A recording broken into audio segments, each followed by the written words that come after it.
Por eso es que nos vamos a poner en comunicación ahora entonces con Marcela para que nos cuente un poquito más respecto a este informe que han lanzado y bueno, y tener un poco más de info sobre eso. Así que la saludamos y la sumamos a la charla. Marcela, ¿cómo estás? Buenas tardes. Hola, buenas tardes, ¿cómo estás? Muchísimas gracias por la invitación. Gracias a ustedes y a vos particularmente por estar en este momento también tomándote este ratito para charlar con nosotros. No, un placer, al contrario, queremos difundir y queremos sensibilizar respecto al derecho a la educación, así que estamos disponibles. Bueno, parte justamente de lo que nos interesa también a nosotros aquí en FM por Yahoo y particularmente en El Hormiguero, el poder siempre difundir, ¿no? Todo lo que tiene que ver con la cuestión de la educación, de la importancia y la necesidad de la educación. Y en este caso puntualizamos en este informe, en este comunicado que ustedes han lanzado desde CADE, para que nos puedas contar un poquito más sobre eso.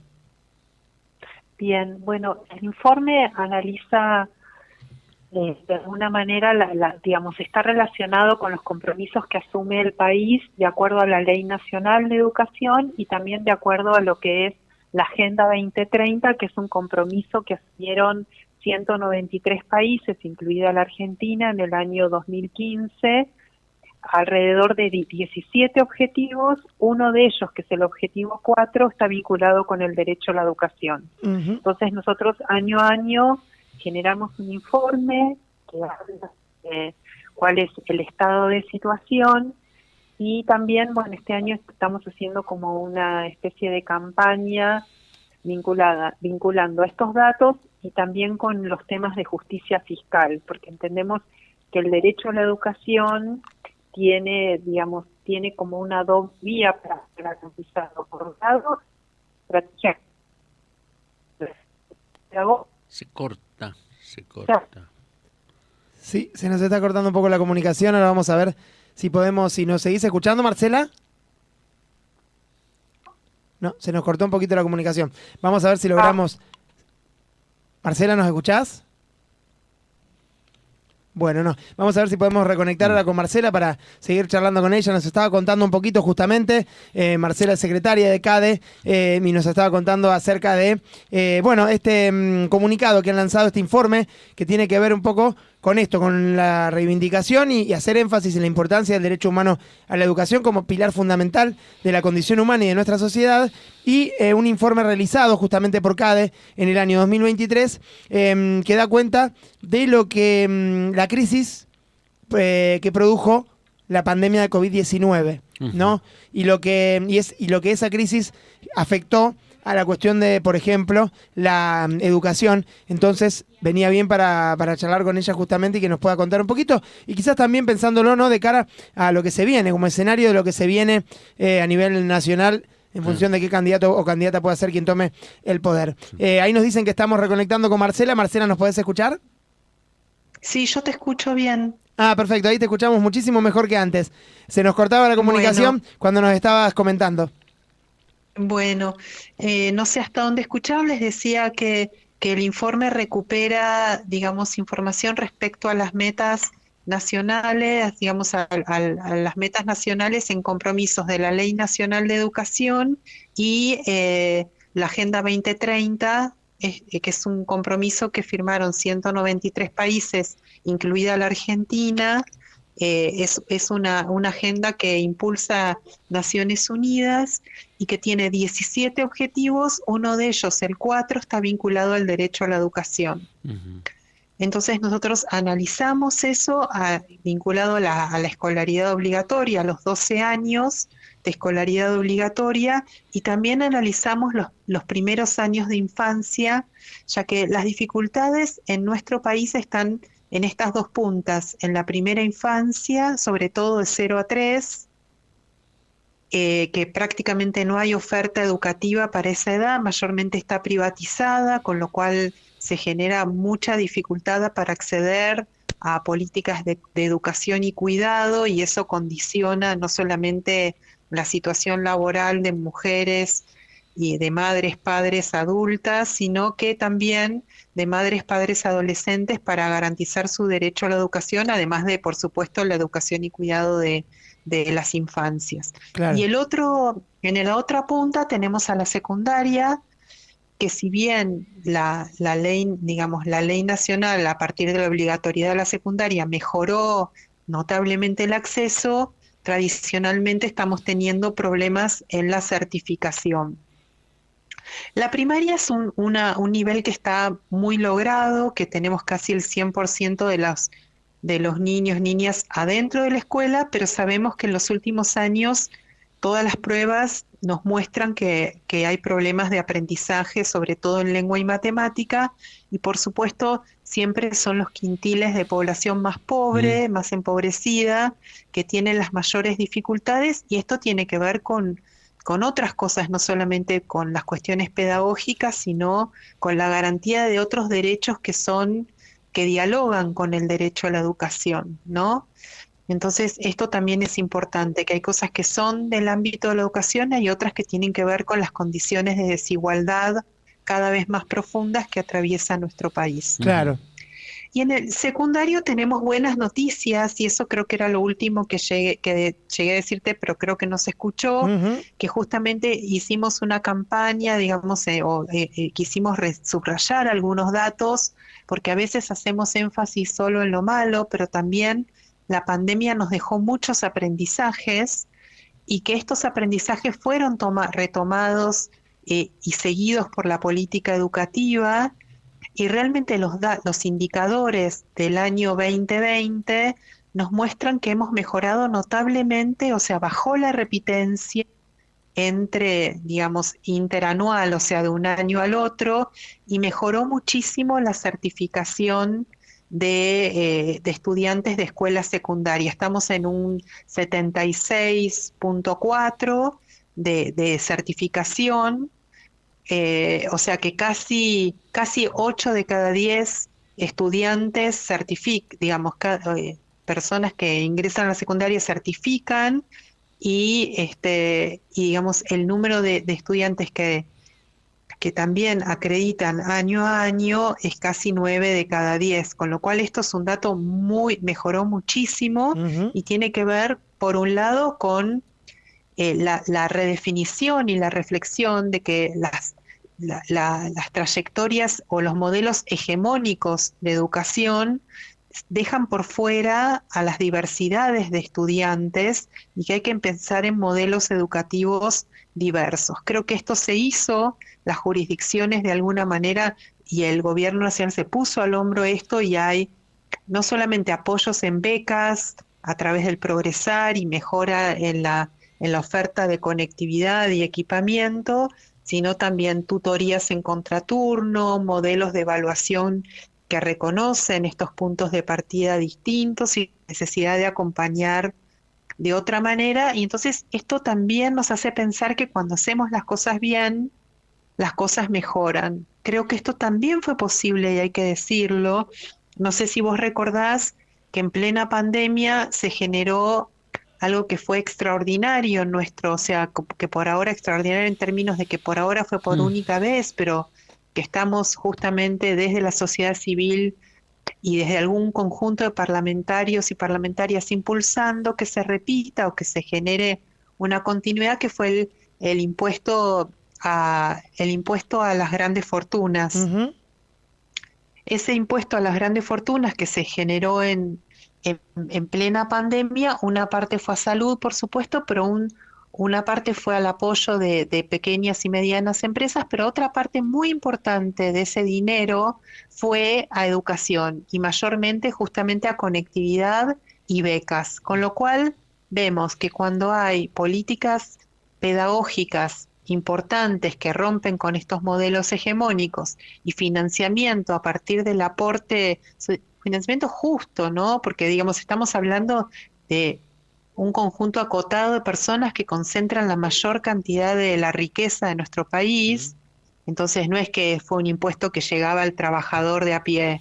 Claro. Era un impuesto de las 100, si no me equivoco, son las 100 personas más ricas o 100 empresas más ricas, con lo cual el tema de justicia fiscal y controlar la evasión y la elusión es algo que realmente está muy ligado, y tenemos que poder mirarlo así, aprender a mirarlo, a la justicia, a los derechos y digamos, corrupción no es solamente la que habitualmente se mira, que es mirando a los gobiernos, sino que corrupción también es la que hacen las empresas cuando eluden o evaden impuestos. Y por el contrario, justicia y solidaridad es cuando se generan estas políticas de sistemas progresivos, impositivos progresivos.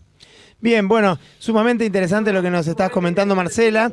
Estaba mirando un poco, hojeando el informe, que es un informe extenso, tiene muchísimos datos que se pueden revisar, y veía justamente y particularmente esto que vos mencionabas respecto a la inversión en educación, que fue evolucionando del año 2005 al 2015, con un incremento todos los años, bueno, salvo el 2014 que se redujo un poquito, pero un 2015 con un 6,1% del PBI invertido en educación, y después de ahí en adelante, incluso hasta el 2021 figura en el informe, fue siempre en caída el tema de la inversión en educación, ¿no?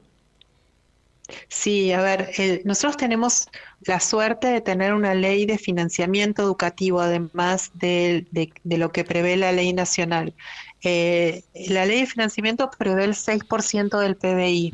Esto se cumplió solo como vos bien dijiste, en el 2015. Luego empezó a decaer y después subió un poco en el 20, digamos, y en el 20 después ya empezó a decaer nuevamente, ¿no? Está decayendo. Si bien también hay que decirlo que se acaba hace 2 semanas de presentar un proyecto de financiamiento educativo por el Ejecutivo Nacional que propone el 8% del PBI, que es lo mismo que nosotros proponemos desde la campaña argentina con el informe y con el costeo que hicimos de la mano de UNICEF hace 2 años. El 8% es lo que se necesitaría para poder garantizar el derecho a la educación, no solamente del tramo obligatorio de 12 años, sino también el 1.4, creo que es algo así, de la universidad. Claro. Entonces, porque la universidad no es obligatoria, pero es gratuita y no arancelada, ¿no? Claro, Entonces, esto es importante también destacarlo. Entonces, es como vos bien decís eso, pero en el año 2020 hubo un incremento del 19% a partir de este impuesto que te acababa de mencionar. También es verdad que el PBI, y eso nosotros digamos, tanto la ley de financiamiento como este proyecto que se acaba de presentar, lo celebramos profundamente, y la ley de financiamiento fue una gran conquista, en gran parte a partir del esfuerzo que se hizo de lo que se conoce históricamente como la Carpa Blanca, que fue, digamos, un conjunto digamos, una cantidad enorme de días de pernocte de todos los docentes del país, y bueno, un movimiento muy, muy grande de trabajadores y trabajadoras del sistema educativo. Pero la realidad es que en países digamos, con economías tan fluctuantes como la nuestra, el PBI puede decir muy poco, porque tampoco es lo mismo, digamos, el PBI del 2015 o del 2005 o del 2006 que el PBI actual, ni hablar un PBI como lo encontramos en el 2019 totalmente endeudado. Entonces, esto, digamos, puede querer decir muy poco en un país como el nuestro, que prácticamente desde el 2017 que no hay crecimiento, pandemia de por medio, guerra de Ucrania, etcétera.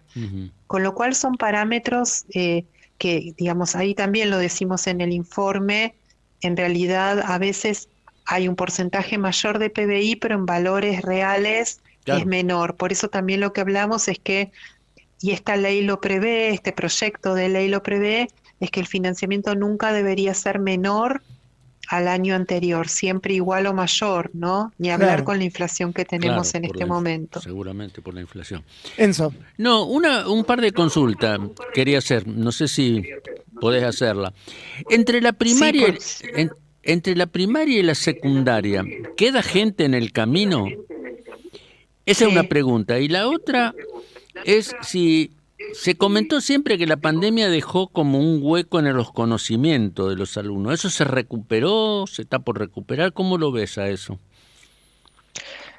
A ver, hay dos momentos igual, digamos, esos flujos que decís entre niveles Sí, se dan a lo mejor distintos también en los lugares, en las zonas urbanas que sí, rurales sí, también, claro, sí, ¿no? claro. Hay dos momentos en que podemos, digamos, como si uno piensa en una cañería, uno pierde agua, ¿no? Va perdiendo como en estos flujos. Uno es el paso de primaria a secundaria y otro es entre los ciclos de secundaria. Digamos, hay un primer ciclo y un segundo Sí, ciclo.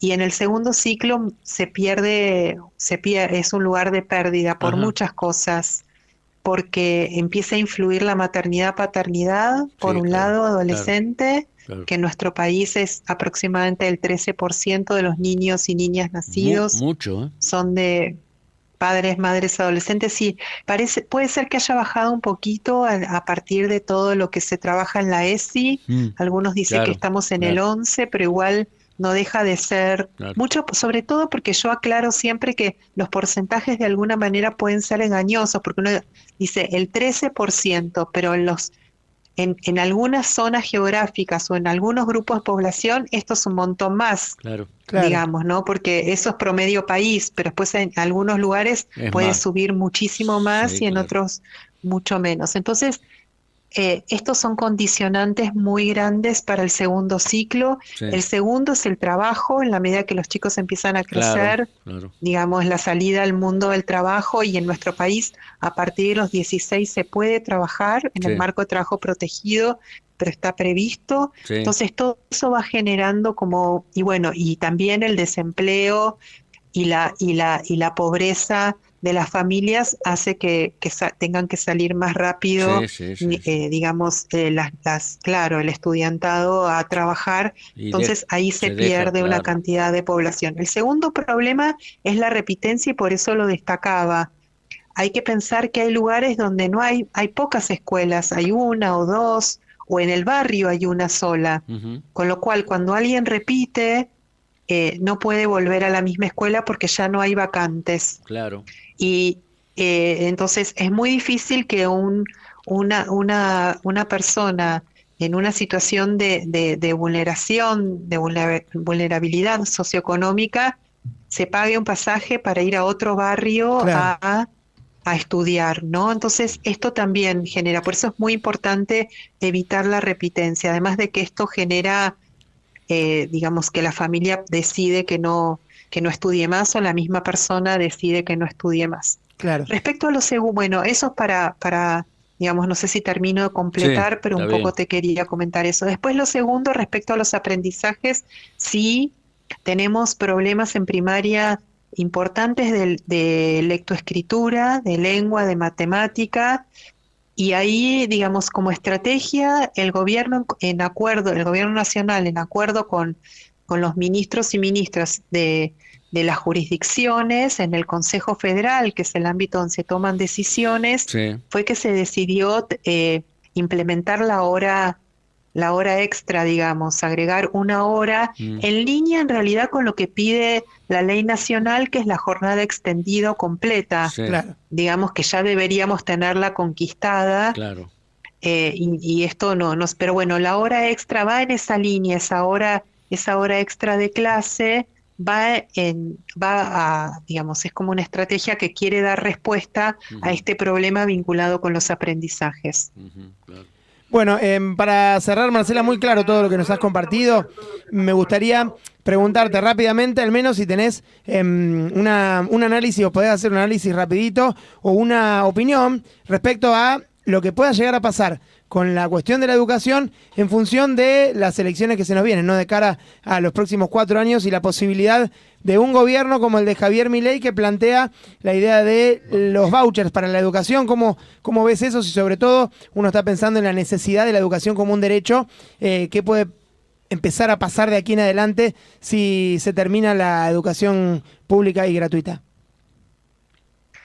Bueno, en principio esperemos que no gane, que no Bueno, gane. Creo que Esperamos en eso. realidad está bueno como ejercicio teórico, pero sí, y está bueno para esclarecer porque hay un gran engaño Claro. sí, realmente, sí, ¿no? claro.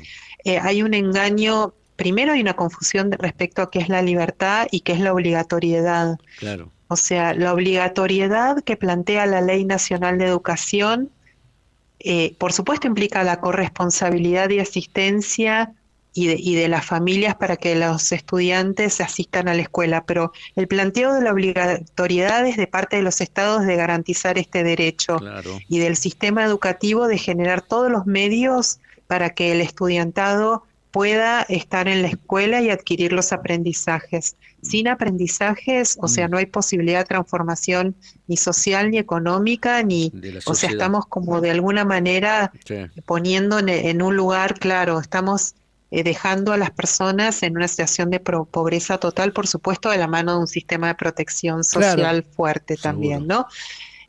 Pero el engaño además es pensar que con vouchers uno puede elegir. Nosotros tenemos estudios hechos respecto a distintas propuestas de financiamiento y modelos de presupuestación y de política educativa, y los vouchers, o sea, Chile no sabe ya, o sea, Chile no puede salir del sistema de vouchers porque lo tiene en forma constitucional. Claro. Y es terrible lo que pasa, y lo tuvieron algunos países y pudieron salir. Nosotros, por suerte, tenemos una constitución que en realidad no lo permite, con lo cual se están diciendo cosas que no, digamos, habría que cambiar la constitución. Claro. Pero ponele que se pudiera. En primer lugar, los vouchers, así como se usa, por ejemplo, en Chile, los vouchers no van a la persona, van a la escuela, es una capta que se le paga a la escuela. Entonces, la escuela decide quién entra y quién no entra a su... No es que voy a la escuela que se me ocurre Sí. y que me la van a pagar. Claro. La escuela decide quién entra a la escuela. Y también en base a eso se le pagan esos vouchers, esa capital escuela, con algunos criterios de rendimiento y demás. Claro. Las escuelas se convierten en proveedores privados que compiten por un estudiantado que tiene que garantizar ciertas condiciones y ciertas cuestiones, con lo cual, digamos, es un gran engaño. Digamos, las escuelas están, digamos, georreferenciadas y muy puestas en claramente las escuelas para pobres y las escuelas para ricos. Claro, Entonces claro. es un gran engaño esto de que vas Claro. a ser un ser libre, que vas a elegir la Sí. escuela que querés. Ahora sí puedes elegir a la escuela que querés Claro, ir sí, y anotarte, y si hay vacantes, ir. Cuando te den un voucher que le pagan a la escuela, porque no se lo van a dar, no se lo dan a la familia, por lo menos en Chile no es así, Ujú.